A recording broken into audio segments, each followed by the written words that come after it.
Hey there, I'm Jeff with CreditCards.com. Today we're talking about student credit cards. So these are cards designed for people with limited credit history and for somebody that wants to build credit while they're in school. So in fact, my second credit card ever was a student credit card.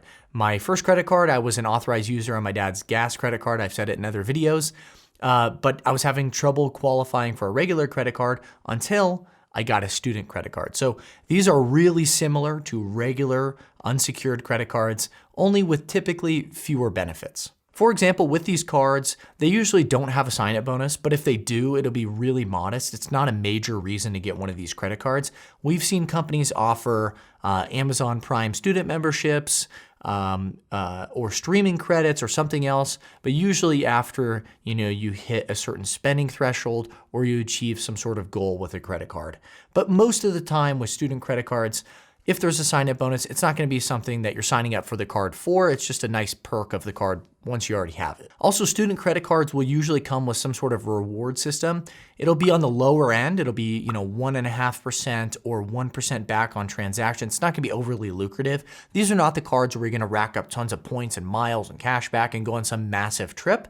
But instead, they're going to help to offset an annual fee if there is an annual fee, or pay you back a little bit just for using the card. On top of that, the credit limit for the card will usually be lower. So if you do get a secured credit card, which is one that requires a refundable deposit upfront, it's not a big deal. It's not anywhere near as complicated as it sounds, but these secured credit cards can be a great way to build credit over time if you don't have a lot of history with credit. But with secured credit cards, usually the refundable deposit that you give up front is your credit limit. So let's say it's $200 initially, then your credit limit on the card is $200. Now with unsecured student credit cards, meaning they do not require a refundable deposit, usually the credit limit is $1,000 or under. And all of this makes sense, right? I mean, with these types of credit cards, the bank or the issuer is kind of going out on a limb. So usually they will want to limit their losses by having the credit limit be a little lower with the card. One thing you want to keep in mind though with these cards is you want to see if you can be automatically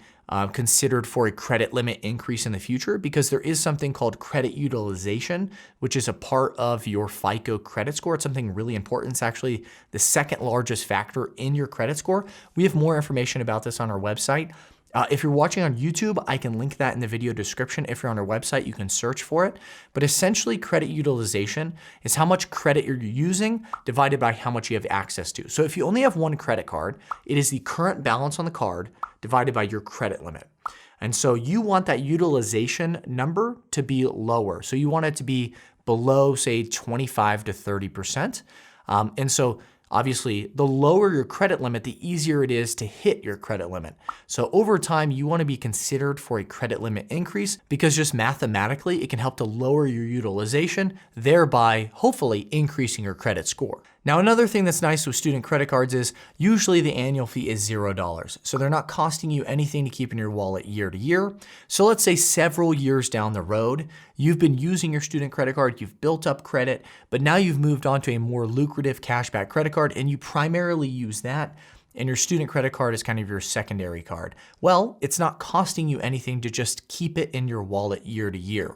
Now, even if a student credit card does have an annual fee, most of the time, it's pretty modest and can be more than offset by the rewards that you earn on that particular credit card. But that's about it for this video. Hopefully you found it helpful. If you're on YouTube, hopefully we earn your thumbs up. If you're on our website, there's plenty of articles and resources you can check out. Have a great day.